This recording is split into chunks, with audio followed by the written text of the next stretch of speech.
దృష్ట్వా ప్రదీపం నచ జన్మ భాగినః భవంతి త్వం శ్వపచాహి విప్రాహ అని. అంటే కీటకాలు, పక్షులు, దోమలు, చెట్లు ఇవన్నీ నీటిలోను భూమిపైన నివసించే ప్రతి జీవి కూడా ఈ దీపపు కాంతిని చూసి దర్శిస్తే ఉత్తమ గతుల్ని పొందుతాయి అని శాస్త్రంలో చెప్పారు.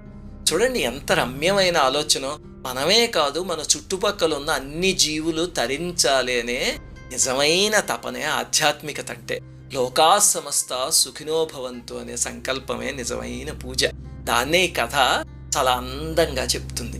ఇలాంటి కథలు వినగానే కొంతమందికి విపరీతమైన ఆలోచనలు వచ్చేస్తుంటాయి. ఏమిటంటే మహర్షులు వెళ్ళి ఒక చెట్టు ఎందుకు కొట్టేశారండి అని ఇలాంటి ప్రశ్నలే అడుగుతూ ఉంటారు.